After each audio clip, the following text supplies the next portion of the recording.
Bien le bonsoir tout le monde! Ouais, ça paraît qu'on est en vacances, je produis beaucoup de vidéos en pas grand temps. De toute façon, j'ai pas grand chose d'autre à faire dans la vie que de vous présenter mes élucubrations. Alors, ce soir, retour sur la courge. Mais ça sent bon, c'est encore la courge poivrée, ou la courge... non, une courge poivrée, ça. Ce que nous allons faire, je vais tasser un petit peu les choses ici pour que vous puissiez bien voir. La courge, voilà. Ce que nous allons faire, c'est transformer ça en belle petite bouffe. Et puis à la grosseur que ça a, chacun sa demi-courge comme ça, c'est facile à préparer pour toute une grosse gang qui va venir. On remplit, on farcit la courge, puis on envoie ça au four, et puis c'est réglé. Mais je vous avais montré la dernière fois, j'avais cuit la courge à part, et puis j'avais gratiné après. Là, on va tout cuire ça ensemble. Voilà! On va commencer par une tôle d'aluminium. J'ai un petit peu enlevé en dessous une petite place pour qu'elle se tienne comme ça sans qu'elle bouge pantoute. Et puis ben là, on va mettre des ingrédients dedans. On va mettre un petit peu de poulet. Et tout ce qu'on va mettre dedans, ben, c'est à votre convenance. C'est vous qui allez le manger de toute façon. Moi, j'en fais une à ma convenance parce que c'est moi qui vais la manger. Un petit coup de couteau dans le poulet. Ça, c'est la technique du semi-dégelé. Je vous l'ai montré dans une autre vidéo, ça aussi. On va mettre plein de légumes dans la courge. Et pour ce qui, normalement, aurait dû être les pommes de terre, ben, c'est la courge qui va faire office de ça. Bon, on va mettre le poulet ici. Et toute l'eau qu'il va y avoir dans la courge et dans les différentes affaires, ça va se ramasser.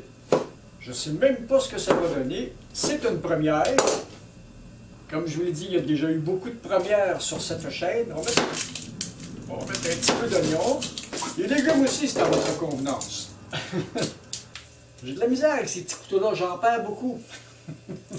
J'en oublie au travail, j'en oublie dans ma boîte à lunch, j'en oublie dehors, j'en oublie partout où je travaille sur ça. C'est des couteaux à n'importe quoi, ceux-là. C'est effrayant ce que je peux saloper un comptoir quand je cuisine. Des beaux petits morceaux, à peu près dans la grosseur des morceaux de poulet. Voilà. Mettre quelques petits bouts de champignons aussi, c'est pas mauvais les champignons. Quelques petits bouts de champignons, voilà. Ah ben non, des carottes, tiens. Il me reste encore des carottes de mon potager. C'est meilleur que les carottes de l'épicerie. Surtout les conditions dans lesquelles je les garde dans un bol comme ça, ça fait déjà quelques mois. On n'en mettra pas trop parce que ça goûte fort, ça, les carottes.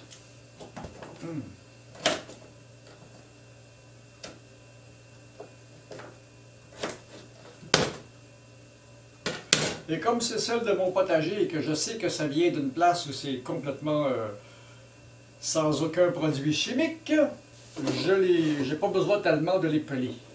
Comme les haricots étaient en spécial cette semaine, on va mettre quelques haricots. J'aurais voulu des jaunes, mais les jaunes étaient chers, eux autres. Alors j'ai pris les moins chers, c'était des verts. Je fais des rimes. Bon, quelques haricots là-dessus. Ok. Oh, ça va être bon, ça. On peut faire de la nourriture comme ça pour plusieurs convives sans trop se casser la tête. Oh, j'ai oublié de partir le four. Partir le four à 350 dans ces coins-là. Et naturellement, je ne peux pas envoyer ça au four comme ça parce que ça va griller et ça va sécher. Alors, on va lui mettre un petit papier d'aluminium. Ça va tenir le tout. Je ne suis pas très friand des papiers d'aluminium, mais dans certaines conditions, ça fait un bon travail. Voilà. On envoie ça, et puis on envoie ça comme ça au four. J'avais oublié d'assaisonner tout ça. Ah, que je suis téton l'air. Comme je vous disais, je suis de plus en plus brouillon. Je ne sais pas pourquoi, c'est peut-être la vieillesse qui me fait ça. Bon, un petit peu de sel comme ça, un petit peu de poivre comme ça. Puis je ne mettrai pas trop d'autres épices parce que la courge poivrée a un beau petit goût, un goût poivré justement. qu'il est plaisant de conserver. Ça n'empêche pas de mettre quelques fines herbes. Bien que la courge soit un produit qui soit d'origine américaine, on va travailler avec des épices européennes, des épices grecques. Ou vous mettez ce que vous voulez comme épices, ça dépend du goût que vous voulez avoir. Alors, on va partir ça. Alors, ça y est, c'est parti. Là, c'est vrai que c'est parti. OK, on se revoit dans une vingtaine de minutes. Ben, mauvaise nouvelle. Mon four est brisé. Ça va prendre un élément. J'ai fait tous les tests électriques. C'est vraiment l'élément qui est brisé en bas. Donc, le four ne chauffe pas. Donc, j'ai dû changer mon fusil d'épaule et faire ça autrement. Une chance que j'ai ce beau petit outil, le micro-ondes, qui m'a dépanné. Alors, j'ai retiré mon souper de sa gaine d'aluminium et je suis passé au Pyrex et au plastique. Voilà ce que ça donne. Alors, on va transférer ça dans une assiette et on va y goûter. C'est une espèce de cuisine qui est extrêmement simple. Hein? Ça a l'air bon. Ça a l'air bon. Oh. Ah, ben alors, la courge a l'air tendre à souhait. Oh, il y a du jus ici qui a coulé en dessous. Voilà. La peau de ça, c'est très très mince et même. Je me suis laissé dire que c'était comestible. C'est sûrement comestible. On va y goûter. C'est beau, hein? Regardez-moi ça. Tout est cuit à la perfection. Tout a du goût. Naturellement, les condiments que j'ai mis ont transféré leur goût à la courge. Parce que c'est un creuset où le liquide s'est tout ramassé. Je ne me rappelais pas qu'elle était bonne de même, cette courge-là. La plupart de mes amis me parlent toujours de la citrouille. La plupart de mes amis me parlent toujours de la citrouille, mais la citrouille, c'est la courge qui goûte le moins.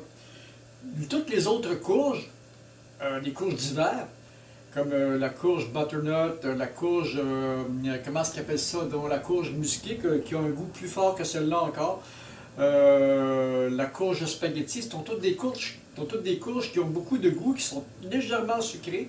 Celle-là a un goût légèrement poivré. La courge musquée, son nom le dit, l'odeur est plus forte un peu et le goût est encore un petit peu plus fort. Et la courge spaghetti, entre autres, elle se marie extrêmement bien avec à peu près n'importe quoi. Puis la courge butternut peut être utilisée aussi bien sur des choses sucrées que salées. Elle se prête bien à faire des potages, à faire des veloutés, à faire des sauces même. Et de la belle couleur jaune-orange presque électrique. On dirait que c'est atomique quasiment. Mais c'est bien trop bon. Dans ça, j'ai pas mis de gras dans ça, c'est juste du beurre de poulet, des légumes, des champignons et la courge. Puis du sel, du poivre, puis un petit peu d'herbe de Provence ou d'herbe grecque. Alors c'est génial. Et si vous recevez 6 ou 8 ou 10 convives, c'est assez facile d'en mettre 7 ou 8 au four comme ça. Et si vous êtes tout seul comme moi, bien une demi-courge, une dizaine de minutes de four à micro-ondes, et vous avez un beau repas complet et vous avez un beau repas complet. Alors, et si vous pouvez le faire végétarien ou comme moi avec un petit peu de viande ou même du poisson ou n'importe quoi. Même du porc, mais le porc est plus dur à cuire un peu, c'est bon de lui donner une cuisson avant ou de le monter sur des viandes braisées aussi. Ah, une bonne alternative pour prendre des braisés de bœuf, les mettre là-dedans et les repasser au micro-ondes avec la courge pendant une dizaine de minutes. Ça donne des résultats assez époustouflants. Alors, c'était ça la petite vidéo pour aujourd'hui. C'était un peu plus court que la vidéo c'était un petit peu plus court que la vidéo du pâté à la viande. Mais c'est tout aussi bon. C'est ça. Alors, si vous avez aimé la vidéo, ben, laissez-moi le petit pouce qui fait plaisir. Abonnez-vous à la chaîne. Partagez. Et puis, ben, c'est ça. Moi, ben, comme d'habitude, j'ai toujours pas mangé pour le souper. Alors, je vais aller manger ça dans un petit coin tranquille en pensant à vous autres. Salut!